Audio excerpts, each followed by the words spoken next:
You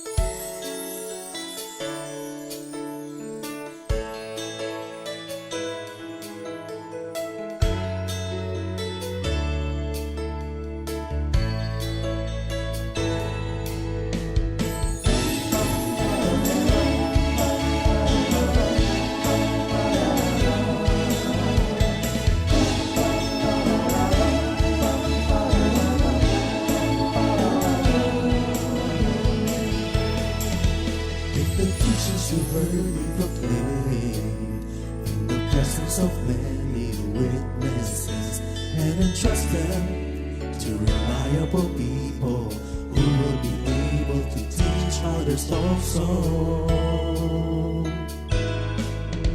Take the teachings you heard me proclaim in the presence of many witnesses, and entrust them to reliable people who will be able to teach others also.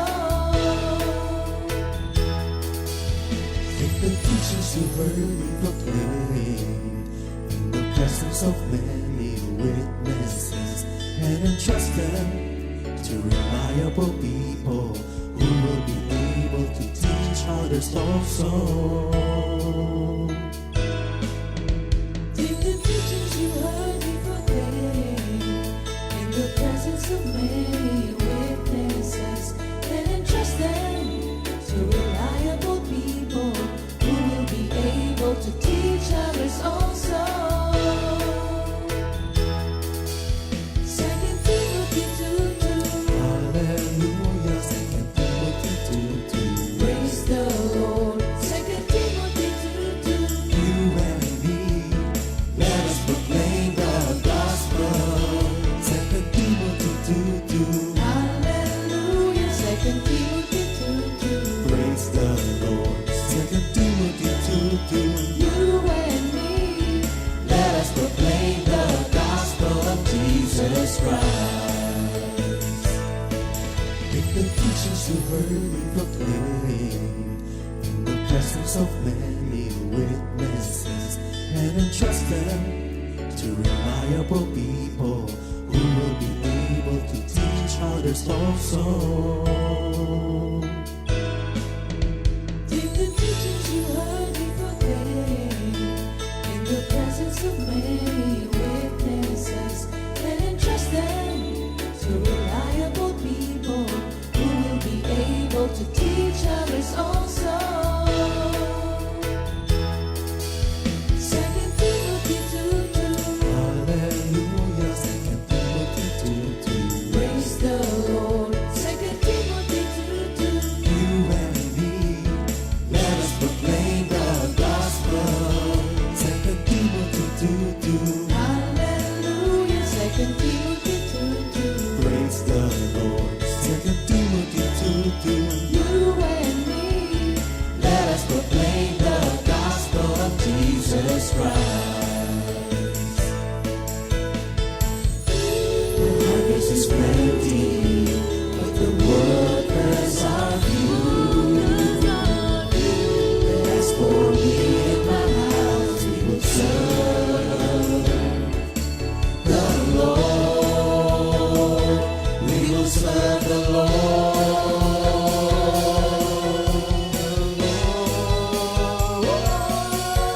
2 Timothy 2:2. Hallelujah. 2 Timothy 2:2. Praise the Lord. 2 Timothy 2:2.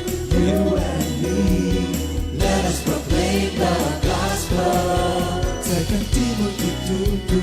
Hallelujah. 2 Timothy 2:2. Praise the Lord. 2 Timothy 2:2. You and me, Let us proclaim the gospel of Jesus Christ. 2 Timothy 2:2. Hallelujah. 2 Timothy 2:2. Praise the Lord. 2 Timothy 2:2. You and me, let us proclaim the gospel. 2 Timothy 2:2.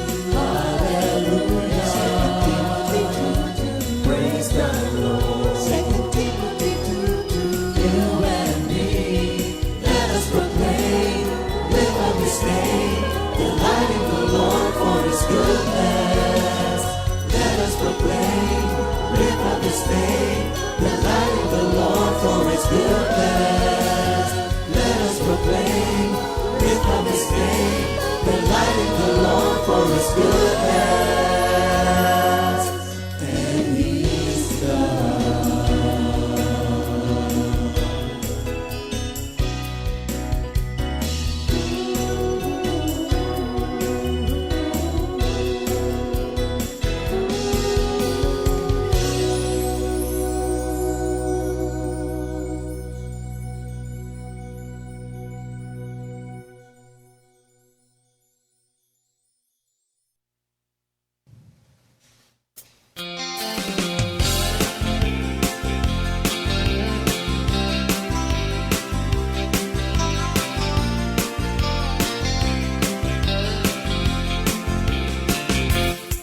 Mahal ko ang Panginoon, pagkat ako'y dinirinig.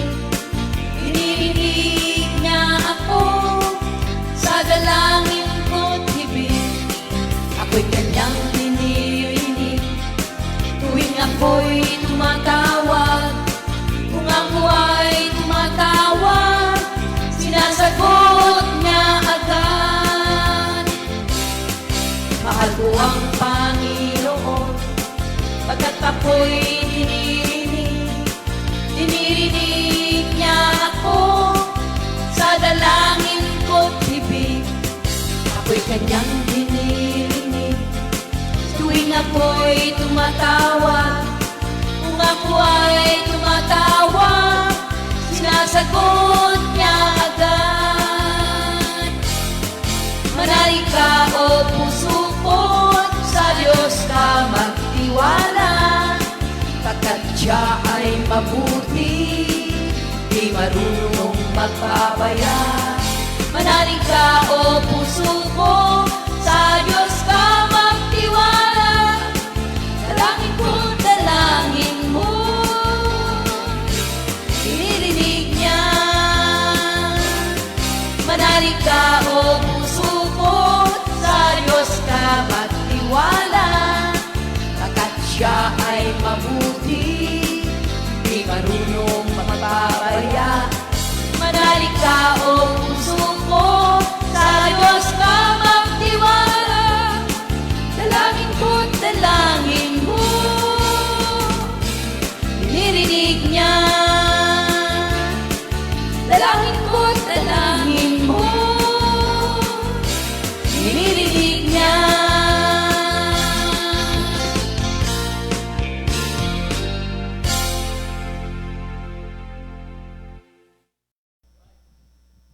Good morning! Morning sa inyo.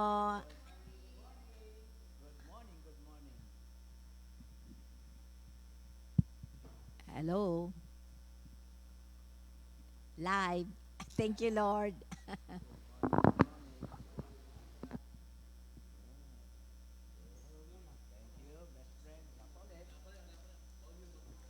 Thank you, Lord. Ayun. Ay, good morning everyone.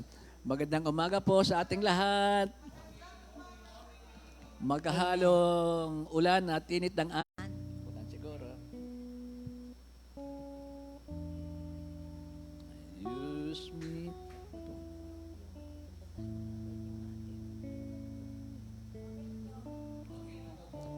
Hello. Thank you, Lord. Hello, good morning muli sa ating lahat. So, tulad po ng ating mga ginawa sa mga nagdaang linggong ito tuwing Martes sa GMJ, nasa series po tayo ng 7 Doctrine of Salvation. For today, doon po tayo sa Doctrine of Sanctification. Purihin ang ating Panginoon. Pero bago po yan, atin mo na pong pakinggan yung memory verse of the week na hinangos Romans 2:13. Ang sabi dito, for not the hearer of the law are just in the sight of God, but the doers of the law will be justified. Ito ang Romans 2, verse 13. Sa Tagalog, ang sabi naman, sister, basa mo ba yan? At sa Tagalog naman, sapagkat hindi ang mga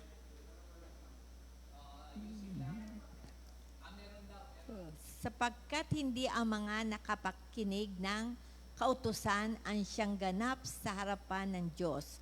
Hindi ang tumutupad sa kautusan ay aariing ganap. Ulit, sister. Hindi ko makita. Sapagkat hindi ang mga tagapakinig ng kautusan ang siyang ganap sa harapan ng Diyos, kundi ang tumutupad sa kautusan ay aariing ganap. Ito ang sa Roma 2:13. Purihin ang Amen. ating Panginoon. So, as I was saying, ating pag-aaral ay hango doon sa 1 Thessalonica 4:3-8. Ito nga po itong tungkol doon sanctification, the sanctifying power of the Holy Spirit.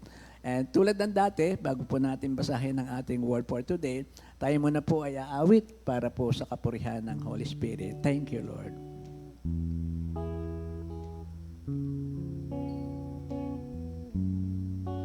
Glorify your name on high. Glorify your name on high. Magnify your name forever. I worship you and honor you. Lift him up, O Holy Spirit. Come, Holy Spirit, I need you in my life.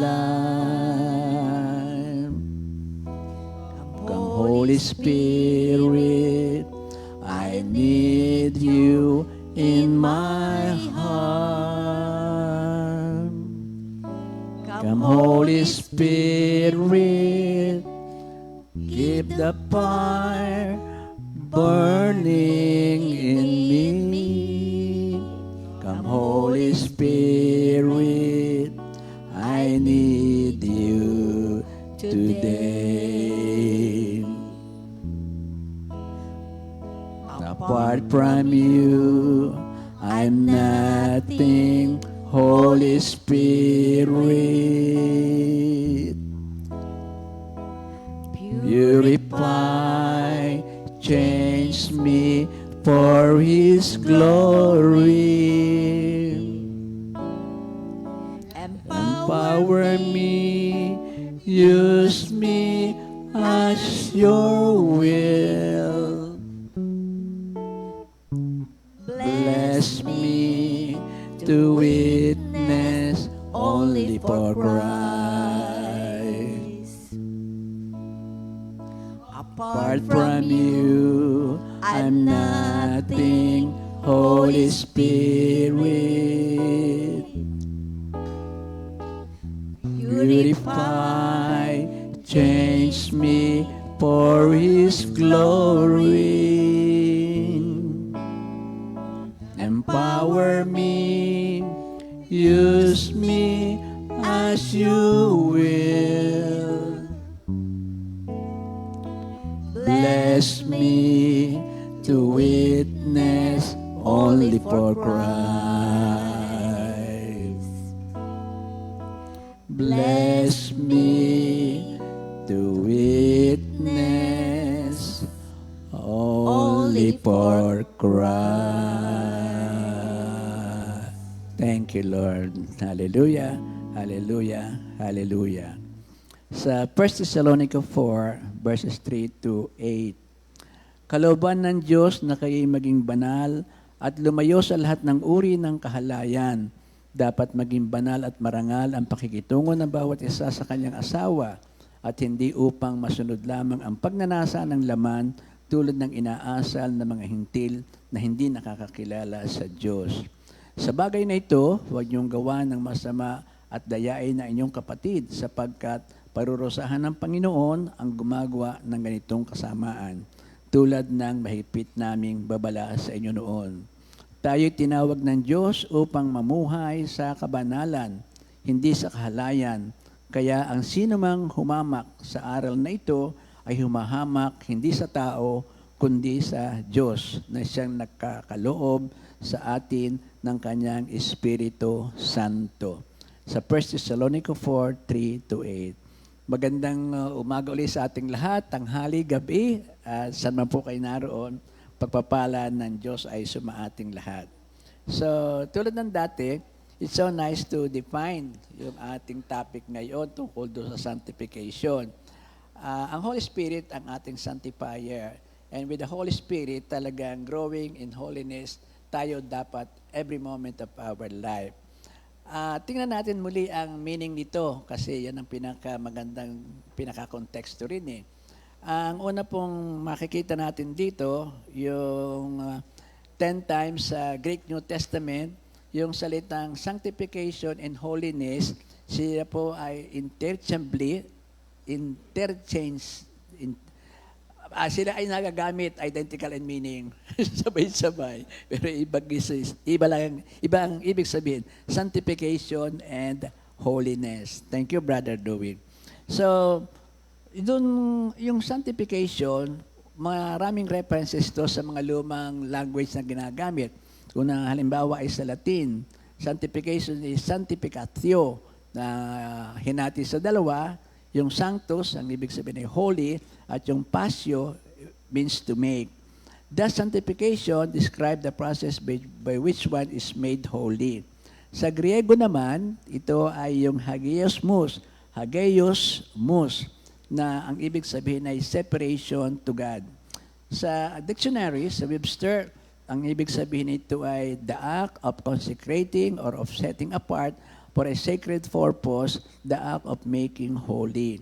So sanctification is not self-enhancement. It is a divine ownership expressed through holy living. Sanctification is not self-enhancement. Ito ay divine ownership expressed through holy living. So, yung sanctification describes the process by which one is made holy. Tulad ng sinasabi sa Ephesians 2, verse 10, kung ano tayo ngayon ay gawa ng Diyos at sa pakikipag-isa natin kay Kristo Jesus ay nilikha niya tayo para sa mabuting gawa na inihanda niya nung una pa man upang gawin natin. Salamat sa Diyos. Yung salvation, ang ibig sabihin nun ay we are saved from sin, and then sanctification saves you from God. From to exclusively for the Lord. Ang isang magandang halimbawa nito yung sa Old Testament, yung church vessel. Yung sa temple, exclusive yung mga church vessel. Yung mga plato, inumin, kopa, para lamang sa paglilingkod sa ating Panginoon. So, hindi natin ito pwedeng gamitin sa pagluluto o iuwi sa bahay. They were set apart for God only. Gaya ng sinasabi doon sa Daniel 5:2-33. Kung yung maalala yon, yung pong si Haring Belshazzar, anak ni Nebuchadnezzar, siya ay nagkameron ng malaking pagtitipon sa sobrang pagmamalaki sa sarili at kanyang kayamanan, ay pinakuha lahat yung mga kopa, gamit na nakareserve lamang sa ating Panginoon. So, hindi ito naging kalugod-lugod sa Diyos. And then fast forward, merong isang kamay na alam natin na nagsulat sa dinding. At ang pagkakasulat doon ay many, many tekel parsin. Kalala mo ba, sister? walang makapag-explain noon, pero kinabahan na siya. Can you imagine? Sa kalagitnaan ng pagsasaya ninyo ay biglang may magsusulat sa wall. Many, many tekel parsin. So walang makapagpaliwanag hanggang malaala si Daniel na doon pa man sa buhay ng ama nitong si Beelzebul na ito, Belshazzar, ay nagagamit na upang mga vision ay ipaliwanag. So naipaliwanag niya ang tungkol sa ibig sabihin nito, at ang sabi nga niya yung many, nabibilang na ang araw ng iyong paghari sapagkat wawasakin na ito ng Diyos. Yun naman tekel, tinimbang ka at napatunayang kulang. Peris, ang harin mo ay mahati at ibibigay sa Media at Persia. So inuutos ni Haring Belshazzar na bihisan si Daniel bilang gantimpala. Pero pagkatapos, ipinahadya ito sa binigyan ng second na kapangyarihan. Pero nang gabi ding yun, si Belshazzar ay pinatay. So yun ang kumbaga may kaparesahan kapag yung natatangi para lang gamit sa Diyos ay gagamitin sa isang bagay, lalo sa kasamaan. So again, mga kapatid, yung po ang tayo ay hinango upang idalhin doon sa paglingkod. Walang iba kundi ang ating Panginoon. Din ho ang mga illustration doon. Tingnan natin po yung theological context ng ating pinag-uusapan. Yung sanctification, ito po ay makikita natin sa buong kabuuan ng Scripture. Sa creation, humanity reflected God's image, Genesis 1:26-27. That image included moral purity and relational harmony. Subalit, pagdating ng kasalanan, yung tinatawag nating the fall, it corrupted human nature. So sin fractured identity, relationship, and fellowship with God. Lahat nawasak. Lalo po ang ating relasyon sa ating Panginoon, lalo po yung description natin na tayo kawangis ng ating Panginoon. Redemption restores what sin destroyed. Yun po pinag-aralan natin last week. So, through justification, believers are declared righteous because of Christ's finished work. Yet God's plan does not end with legal declaration. Hindi lamang sa legal, justisya, justified, pero believers are predestined, itinalaga na, to be conformed to the image of His Son. Sanctification, therefore, is the Spirit's work of restoring the image of Christ in us. Hindi sa pumayag na yung kanyang blessing na binigay sa atin ay hindi mabuong muli at ito ay hindi na maagaw sa atin. So sa Roma 8:29, sapagkat sa mula't mula pa'y alam na ng Diyos kung sino ang magiging kanya at ito'y pinili niya upang maging katulad ng kanyang anak.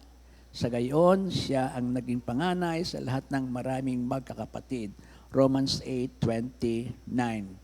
So sanctification explained what God does in believers after justification. If justification answered the question, how am I made right with God? Then sanctification will answer that. How does God make me more like Christ? How does God make me more like Christ? Doon sa ating binasa sa 1 Thessalonica, more specifically 1 Thessalonica 4:3, kalooban ng Diyos na kayo maging banal at lumayo sa lahat ng uri ng kahalayan. God's will is not mysterious. He intends that His people grow in holiness. So again, ito po ang essential parts of sanctification. Yun ang union with Christ. We grow because we are united to Him. Yun ang nasa John 15:4-5. Manatili kayo sa akin at ang aking salita ay manatili sa inyo. Hindi magbubunga ang sangang hindi mananatili sa puno. Gayon din naman, manatili kayo sa akin at mananatili din ako sa inyo. Hindi magbubunga ang sangang hindi nananatili sa puno.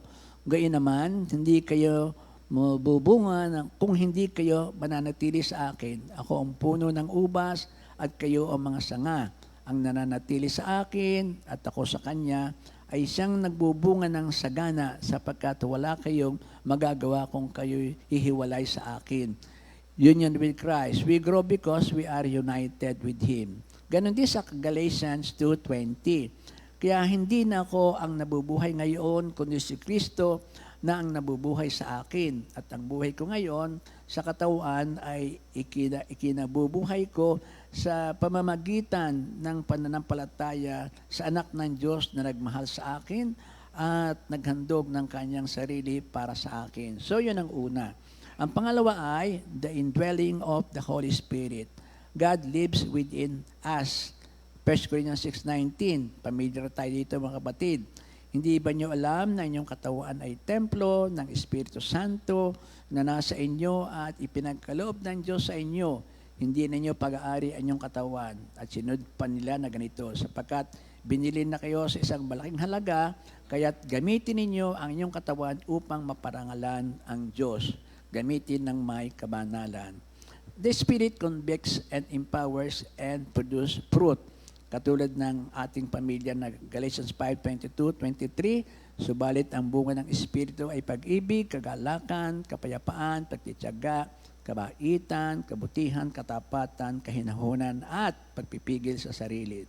So yun ang number 2. Ang pangalawa, kaugnay din dito, para sa sanctification ay mabuo sa atin, meron talagang suffering and trials, katulad ng paglilinis ng isang ginto, kailangan idarang sa apoy upang maalis ang mga nakadikit, nakalawang o anumang dumi na narito pa. Ang sabi dito ay God uses pressure to remove impurities like gold in fire. Sa Hebrews 12:10, God discipline us for our good in order that we may share to His holiness. Yun ang pang-apat. And of course, ang response dito ay perseverance. True believers continue growing. Sa Philippians 1:6, natitya ko ang mabuting gawaing pinasimulan sa inyo ng Diyos ay kanyang lulubusin sa hanggang araw ni Jesucristo. Ibig sabihin, sanctification demonstrates God's faithfulness to finish what He started. Palakihin ko lang po ito, mga kapatid. Purihin ang ating Panginoon. So, sanctification is accomplished by the Holy Spirit. At yun nga, siguro, Sister Cora, ang pwedeng i-share mo tungkol sa Holy Spirit and sanctification. Amen. Thank you, Thank Lord. you, Lord. God bless Ang you. sa akin nga, yung sanctification is accomplished by the Holy Spirit. It is often called the Spirit's distinctive ministry.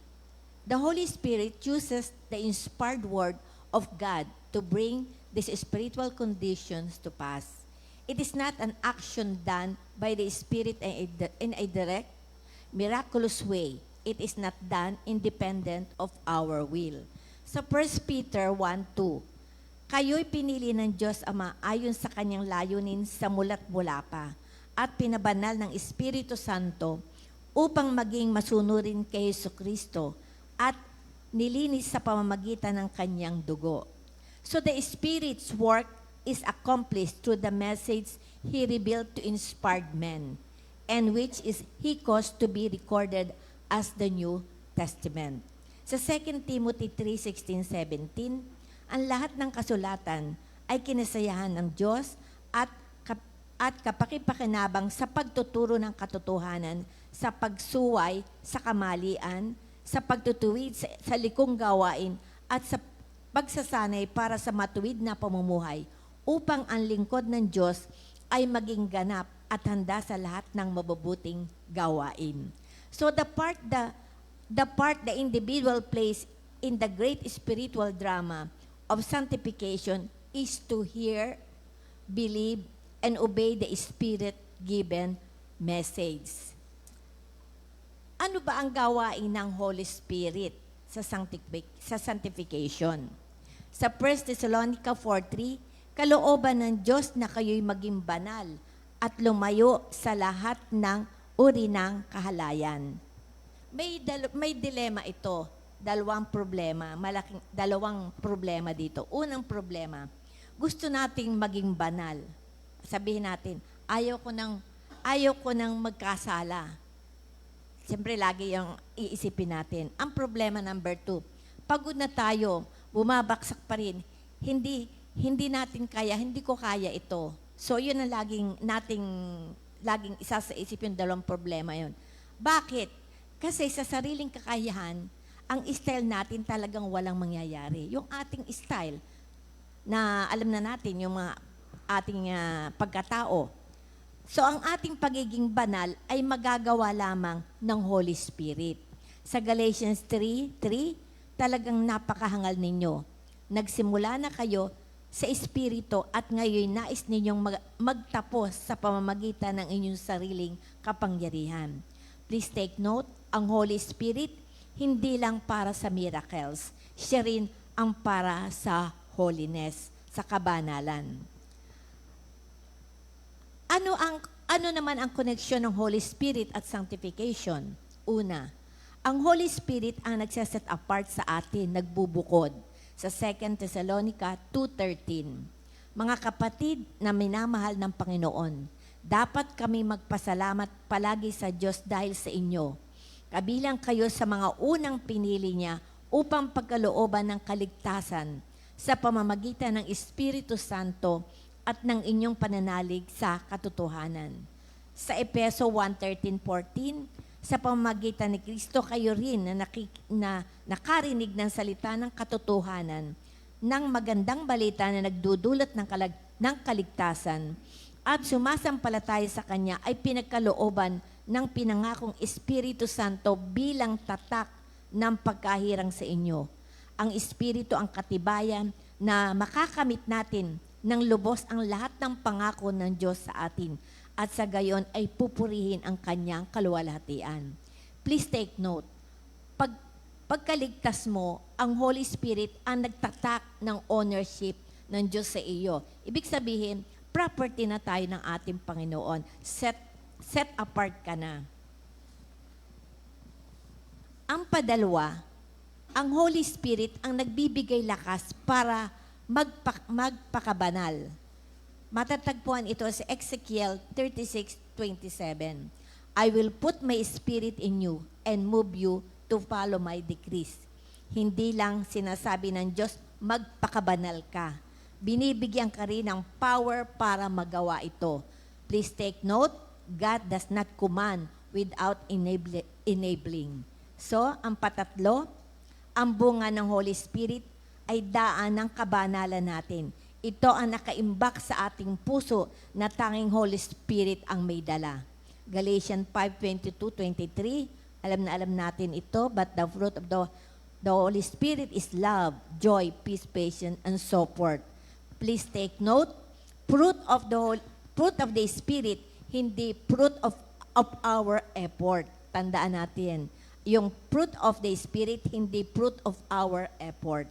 Habang napupuno ka ng Spirit, kusang lumalabas ang kabanalan. Ang magandang halimbawa nito, yung maduming baso. Halimbawa, may dalawa kang baso na gusto mong linisin. Ang unang baso, kukuskusin mo ito. So, siyempre, yung baso, lilinisin mo na sa kukuskusin mo, pero babalik din yung dumi nito. Ito yung sabing flesh effort.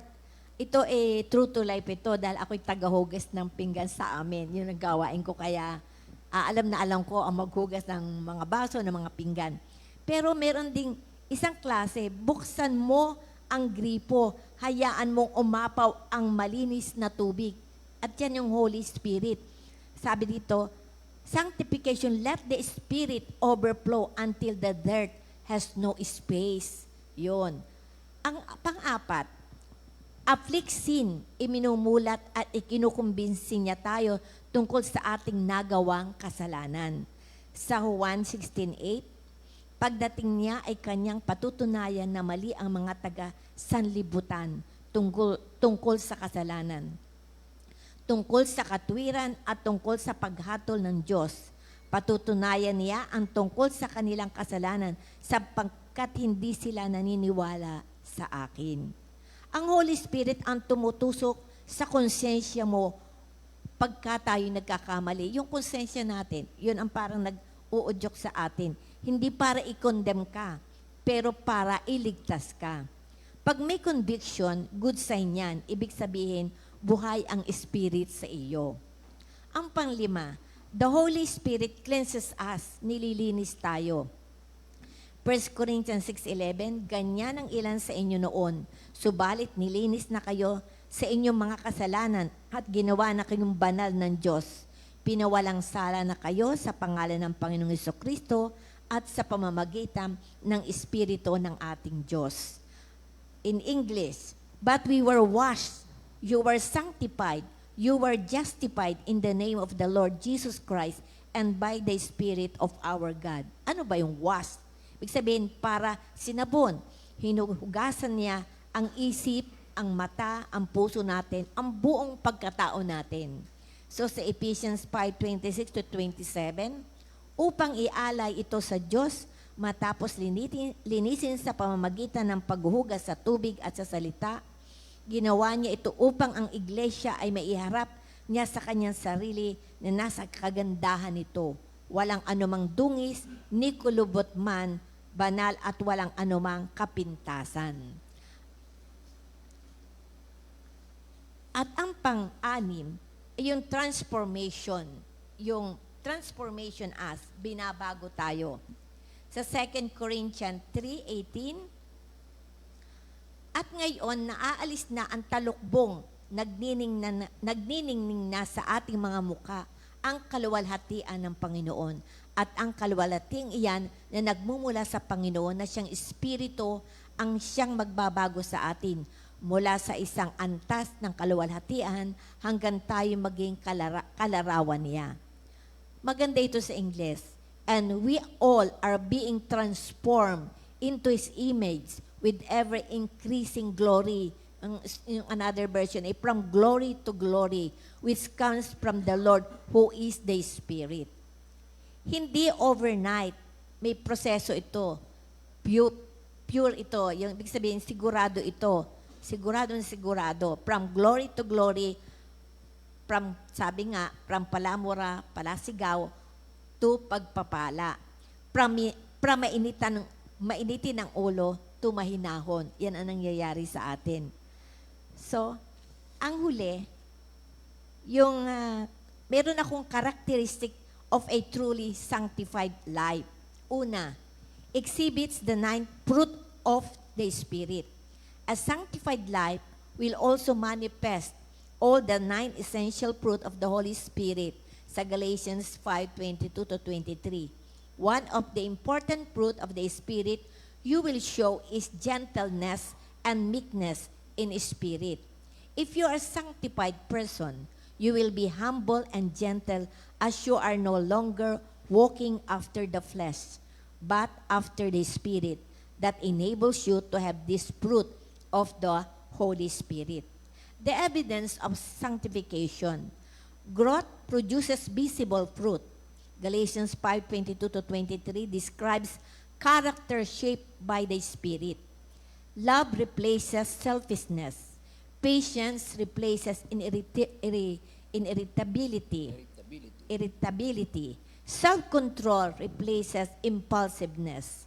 Holiness affects speech, relationships, finances, priorities, and actions under pressures. In other words, sanctification touches every domain of life. Thank you, Lord. Ay, Baka may thank dagdag you. ka. Dagdag ako ng pamayayang mga karakteristik ng isang sanctified na Kristiyano. So, narinig po natin yung gawain ng Holy Spirit para po sa ating pagiging banal. Tayo binukod at tayo patuloy na pinababanal. So, meron tayong responsibilidad bilang mga believers of Christ. And while sanctification is God's work, believers must participate. Dapat tayo ay magkameron ng positive participation. Katulad ng sa Philippians 2:12-13, pagsikapan niyong maging ganap ang inyong kaligtasan ng may lubusang paggalang at pag-ibig sa Diyos, sapagkat ang Diyos ang kumikilos sa inyo upang inyong naisin at isagawa ang kanyang kalooban. Sa English it is, for it is God who works in you both to will and to do His good pleasure. God works in us, so let us work out. Kumbaga huwag sasayangin. Ito ay ating isang obligasyon, ito ay ating responsibilidad. So, divine sovereignty and human responsibility, it works together. Divine sovereignty, ang work of the Holy Spirit, tapos yung ating responsibilidad, gawin po natin yon. As I have said, we work out because God works in. While sanctification is God's work, believer again must participate. Saan tayo magpa-participate? Ano bang ating mga structured na ginagawa, practice as a true believer? Renewing of the mind through the Scripture, prayer and communion with God, confession and repentance. Itong ating ginagawang fellowship with believers. And then of course, yung ating obedient action. So, spiritual disciplines do not earn holiness. They position us for transformation. Tinatransform po tayo. So again, mga kapatid, ang result of sanctification, yung may sinabi na Sister Cora kanina, tungkol doon sa fruit of the Holy Spirit, ang pinaka-importante doon, hindi naman, lahat importante yun, pero yung gentleness and meekness, yun po ang tunay na isang significant characteristic nung sanctified na Kristiyano. So again, dagdagan na lang natin ito. If one is sanctified, he has a deep reverence for sacred things. He has a profound respect for the Bible, for worship, for the Lord's church, and for the name of the Lord. Talagang ikaw ay maingat kasi isa yan sa sinasabi na hubong gagamitin ang mga bagay na banal sa walang kabuluhan. When he speaks of God or to God, he does so with awe and respect. Leviticus 19:12. Huwag kayong manunumpa sa aking pangalan kung ito'y walang katotohanan. Yan ay paglagpastangan sa pangalan ng inyong Diyos. Ako si Yahweh. If one uses the Lord's name loosely, it is critical for his church. He is inattentive to worship or treats the Bible lightly. We can know that he is not a sanctified person. He is either grossly ignorant or indifferent. Hebrews 12:14. Sikapan niyong makasundo ang lahat at magpakabanal kayo sapagkat hindi niyo nakikita ang Panginoon kung hindi kayo mamumuhay ng ganito. So ang pangalawang characteristic, significant characteristic ng isang sanctified na Kristiyano ay, if you are sanctified, you has the earnest desire for the prosperity of the church and for the salvation of the lost world. You are willing to sacrifice self-interest for the church welfare. You will go out of your way to avoid being offensive to the saints or to the lost. You are willing to do your part to reach the lost with your talent, with your time, with your energy, and with your money. Hebrews 12:14, sikapin ninyong makasundo ang lahat at magpakabanal sapagkat hindi nyo nakikita ang Panginoon kung hindi kayo mamumuhay ng ganito. Kung walang kabanalan, hindi nyo makikita, parang yan ay faith, you can never please the Lord. Ang pangatlo ay sanctified life, glorified God. To live a life that brings glory to the Lord and not to yourself. It means that you won't seek to please yourself or others, but the Lord only. 1 Peter 2:12, mamuhay kayo ng maayos sa gitna ng mga hintil upang kahit na paratangan nila kayo ng masama, makikita nila ang inyong mabubuting gawa at magpupuri sila sa Diyos sa araw ng kanyang pagdating. Ang ibig sabihin is that you must not live a sinful, hypocritical life that will bring shame to God, that even makes unbelievers wonder if you are even a Christian at all who professes Christian faith. Ang pangapat, if one is sanctified, he hates all sins and religious error and loves the truth. One who hates sin and error does so because God does. Psalms 119:128. Kaya iyang tutuntunin mo ang isa kong sinusunod pagkat ako'y namumuhi sa anumang gawang buktot. Ito kay Haring David. We hate it because it is ruinous to men. It is ruinous to men. We love the truth because it leads to everlasting life. If man is tolerant of sin and error, he is not on God's side. Ang panlima, one who is sanctified delights in worshiping and obeying God. Napakaganda po nito. He does not view it as a heavy burden, but a joyful privilege. Worshiping and obeying God. Joyful and privilege. Micah 6:8, itinuro na niya sa inyo kung ano ang mabuti. Ito ang nais ni Yahweh. Maging makataroon ka sa lahat ng bagay, patuloy mong mahalin ang iyong kapwa, at buong pagpapakumbabang sumunod ka sa iyong Diyos. He counts it happy, faith, to be even the lowliest servant. Psalms 84:10. Kahit isang araw lamang, mas gusto ko pa sa templo mo kaysa 1,000 araw sa iba ang tahanan ko. Gusto ko pang maging bantay sa pinto ng iyong templo. Kaya ako'y tumitira sa bahay, kaysa tumira ako sa bahay ng mga palalo. He considered a privilege and joy to give. 2 Corinthians 9:7. Ang bawat isa ay dapat magbigay ayon sa kanyang pasya, Maluwag sa loob at hindi napipilitan lamang sapagkat iniibig ng Diyos ang nagbibigay ng may kagalakan. Please take note, it is a time of happiness for him to be able to sing praise to God, to eat the Lord's Supper, to study God's Word, and to pray, and he is happy to be able to serve in any capacity. Joyful service. So again, mga kapatid, merong struggle, of course, ang sanctification. Alam natin ito sa ating sariling pamumuhay, araw-araw. Makita natin sa Romans 7, it reveals internal conflict. Even mature believers experience tension between flesh and spirit.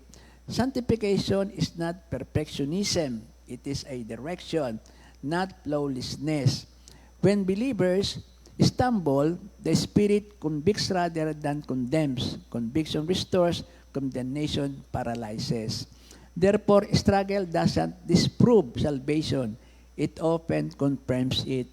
Kung merong struggle, it confirms that you are online. Kaya nga lamang, dapat tayo nakadikit at hiwalay sa ating Panginoon. So, ano yung mga nakikita natin na mga bakit nagtatanong tayo? Sanctification, being a state of holiness, means we are separated from sin. Yun ang ibig sabihin noon. We are separated from the guilt of our past sins and set apart to God's holy purposes.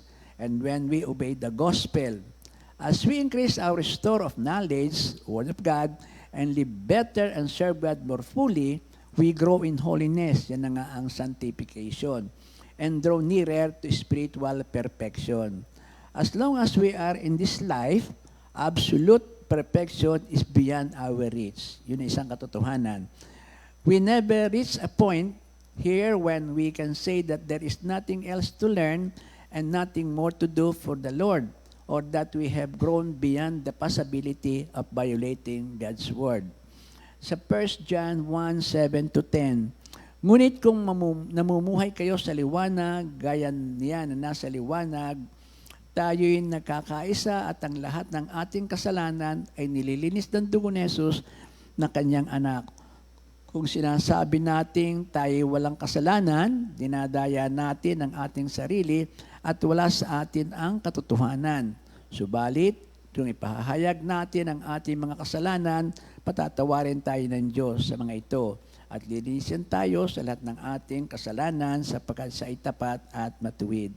Kung sinasabi natin hindi tayo nakakasala, ginagawa nating sinungaling ang Diyos at wala sa atin ang kanyang salita. At sabi nga sa Matthew 26:41, magbantay kayo at manalangin upang huwag kayong madaig ng tukso.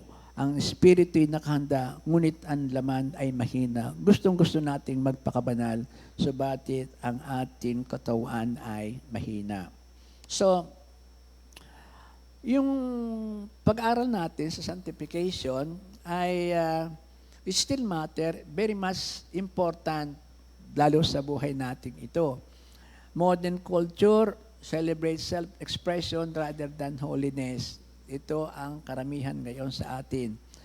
Many churches emphasizes forgiveness but neglect transformation. Consequently, some believers assume Christianity requires minimal change. Yun ang kalimitang daladala sa isip ng maraming believers. It requires minimal change kasi ang kalimitan, ang reference nila ay once you are saved forever. So it doesn't matter na minimal ang change na required. Cultural pressure today mirrors Thessalonica, the period when Paul wrote this letter. Noong panahon yon, itong kanyang sulat sa Thessalonica, matindi yun. Napakatindi na sitwasyon doon, lalo sa morality. So as of today, comparatively, daroon ng sexual confusion, moral relativism. Ngayon, third sex, LGBT, same-sex, and napakarami. So, workplace, ethical compromise. So ngayon, ang bottom line is profit. Yung bang for the boys, at yung by hook or by crook, yun ang mga compromise na sitwasyon sa buhay natin ngayon. digital temptation and addiction until now. Lalo pong lumalala, kaya nga po ang ating mga anak o tayo mismo ay mag-iingat sa mga temptation na makikita natin na isang pindot mo lang, narin na ang mga padala ng kaaway, magwasak, pumatay at manlinlang. So, identity shaped by culture instead of Christ. Kung sino ang mapera, kung sino ang sikat, kung sino ang hinahangaan, kung sino ang maasahan sa mga, ano ba yan, mga pasahod, yung bigay sa atin na, yes, yon. So, it shapes us kung sino. Hindi na si Kristo ang nakikita at gustong makita ng marami sa kanila. Romans 12:2 again, do not conform to the pattern of this world, but be transformed by the renewing of your mind. Then you will be able to test and approve that God's will is His good, pleasing, and perfect will. Purihin ang ating Diyos. So, without a strong doctrine of sanctification for today's world, believers drift toward either legalism or license. Ano ba yung legalism? Legalism tries to produce holiness through rule-keeping.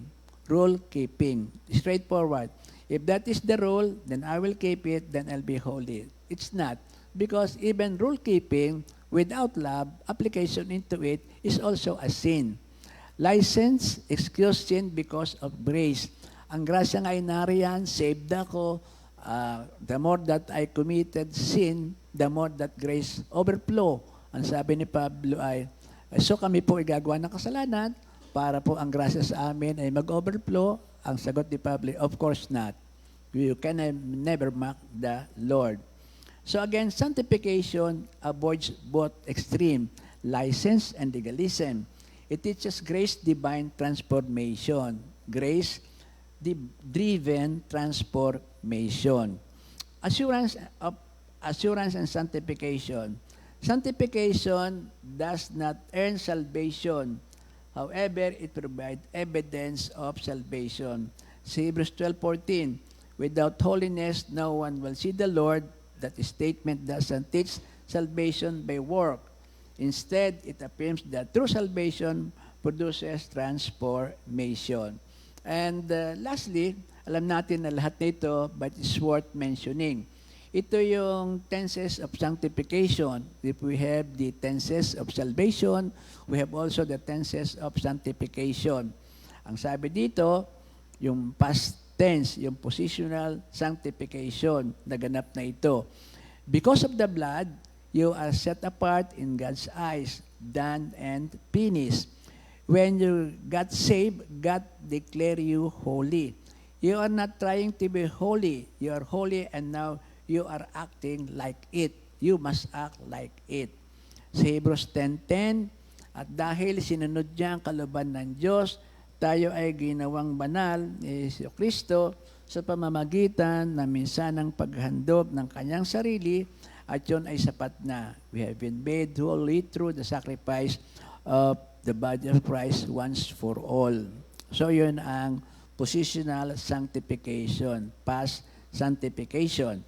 Yung progressive sanctification, which is the ating pinag-aaralan ngayon, yung present, every day the Holy Spirit is making you more like Jesus Christ. This is a process, cutting sin, building character, and then renewing of our mind. 2 Corinthians 3:18, but we all, with unveiled face, beholding as in a mirror the glory of the Lord, are being transformed into the same image from glory to glory, sister, yung sinabi mo kanina, just as by the Holy Spirit of God. Romans 12:2, huwag kayong makiayon sa takbo ng mundong ito, sa halip, hayaan niyong baguhin ng Diyos ang inyong pag-iisip upang maunawaan ninyo ang kanyang kalooban. Sa gayon, magagawa ninyo kung anong mabuti, kalugod-lugod at ganap na kalooban ng Diyos. So, yun ang ating progressive sanctification, yan ang present time sanctification, that is the purgatory of life. Perfect sanctification, this is future. When Jesus comes, we will be made completely holy. to, yes, it is sure, completely holy. No more sin nature, no more struggle. Perfect. 1 Thessalonica 5:23, naway lubusan kayong gawing banal ng Diyos na siyang nagbibigay ng kapayapaan at naway panatilihin niyang walang kapintasan ang buo niyong katauhan, ang espiritu, kaluluwa at katawan. Huwag sa pagparito ng ating Panginoong Hesukristo. Tapat sa inyo, tapat ang tumawag sa inyo at gagawin niya ito. 1 John 3:2, mga minamahal, mga anak na tayo ng Diyos ngayon, ngunit hindi pa nahayag ang magiging kalagayan natin. Ngunit alam natin sa pagdating ni Kristo, tayo'y magiging katulad niya sapagkat makikita natin kung sino talaga siya. We shall be like Him, for we shall see Him as He is. Purihin po ang ating Panginoon. So again mga kapatid, yun po ang tenses of sanctification. Salamat. At present time, the Holy Spirit is very, very active to us. Huwag sana natin i-quench. Sa bawat pagkakataon, lahat ng ginagawa sa atin ng Espiritu Santo ay meron tayong traffic light. It is red kapag ka mali, it is green kapag ka tama, it is yellow, maghinay-hinay ka at baka kay mapahamak. So, thank you Lord. Maaga tayo ngayon dahil nagmamadali ang mata ko at baka mawala ng tuluyan. Glory to God. Bati tayo, Bati tayo. Happy birthday. Ngayon ay August 11. Happy birthday kina Brother Darrell James, Sister May Tebes, Brother Timothy Kaulilan, kay Sister Zoe Bito, Brother George Orpilia, Brother Tommy Serra, ulitin ko si Brother Darrell James, Sister May Tebes, and Brother Timothy Colilian. Happy birthday!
Happy birthday, mga kapatid. Enjoy your day. Yung ating mga announcement, maraming ngayong may anniversary. Anniversary ng Kabanatuan, 32 years na anniversary.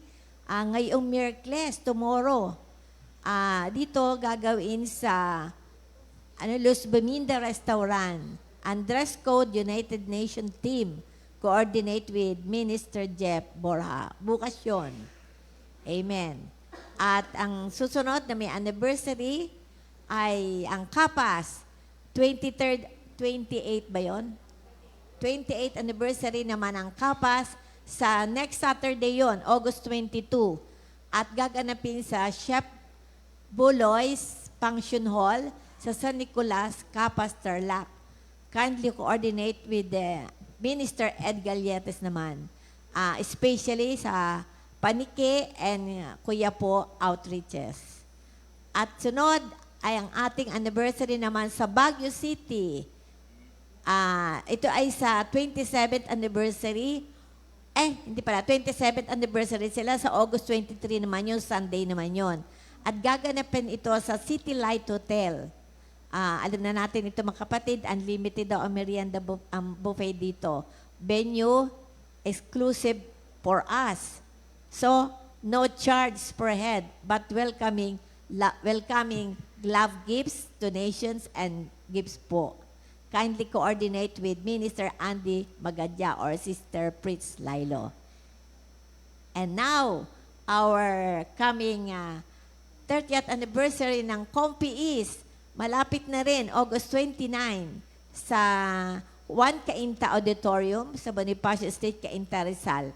Stand up and be counted sa 1 Timothy 1 verse 12. Yan po yung aming theme sa t-shirt. At kung gusto niyong bumili, you are welcome. Thank you, Lord. Yan po ay para ng mga youth, ano yun? Tawag doon? Pondo ng mga youth natin ng East. Thank you, Lord. At ito yung big event coming. Yung anniversary ng Comfy Family Affairs sa 45th anniversary na sa October 23 to 25, Friday to Saturday sa White Rock, Subic. So, excited na ba tayo? Amen. Kung gusto niyo malaman, meron tayong sa Facebook, nasa Facebook page ng ang yung mga pong rates rate, nito. para mga condition dito, kung magkano ating minimum na partial payment. Kung ano po, napakaganda na tayo po ay magpa-reserve na. Marami na po ang nagpa-reserve. Napakaganda. Kasi lagi na naging problema ay baka maubusan tayo naman ng room for us. So again, mga kapatid, yung pong sabi dito, ang ating pong kids up to 5 years old of age are free but no food or no bed. So again, ito po mga detalyeng ito ay makikita nyo sa ating FB page natin. Amen. So, ang check-in natin, babasahin ko na rin, ay 3 p.m. But if your room is available, the earliest check-in is at 1 p.m. Other inclusion, the use of pools and beach access, 30 minutes kayak per person. Lahat ay libre, mga kapatid ho. They have other activities but with extra charge. Amen. I think also, tayo po ay merong pinagpipray na magkaroon tayo ng water baptism. At ito nga po yung nakalagay sa schedule. Itong breakdown for food for those availing. The full board meal is for 2 days. Friday, lunch, PM snack, and dinner. Sa Saturday, breakfast, AM snack, lunch, PM snack, and dinner. And then sa Sunday, meron po tayong breakfast and AM snack. For those availing, the no food option for day 1, yun po yung Friday na pagpunta natin doon, walang food. So of course, yung pong style natin, pwede tayong magbaon naman. So sa Saturday na po, yung ating lunch, PM snack, and then dinner. So sa Sunday, breakfast and AM snack. Thank you, Lord. Partial program, ito po mga magaganap doon. Meron po Friday, tayong sa seminar. Friday, seminar For couples, for couples, widow and may edad na na singles, okay. CSM. Saturday, water baptism, anniversary celebration. At Sunday, yun ang fellowship. Yun ang fellowship natin. Okay. Thank you, Lord.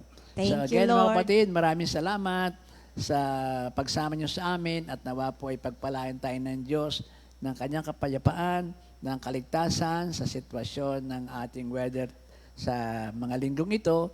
At nawa nga po ay ang ating sanctification ay ating pahalagahan, yakapin at patuloy na makipag-ugnay sa Holy Spirit. Napakahalaga po nito. It will determine yung second stage ng salvation, yung pong ating glorified body na naghihintay sa atin. So again, para sa ating repeat new song of the week, ang title po ay How Good It Is to Give Thanks to You, O Lord, composed by Sister Connie Caudilia.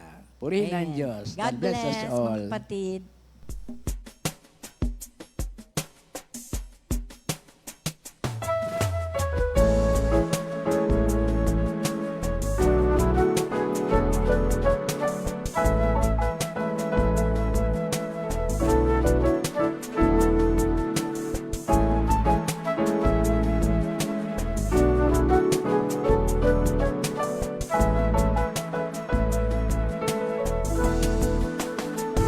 So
faithfulness through all of my days. Though I may fall, your constant love, oh Lord, keeps me up. When I'm anxious or worried, you comfort me and make me glad. I'll sing your praises, tell the wonderful things you have done. I'll be glad and rejoice, for you have told me to be saved. How good it is to give thanks to you, O Lord, to sing in your honor, O Most High God, to proclaim your constant love every morning, and your faithfulness through all of my days. How good it is to give thanks to you, O Lord, to sing in your honor, O Most High God, to proclaim your constant love every morning, and your faithfulness through all of my days. How good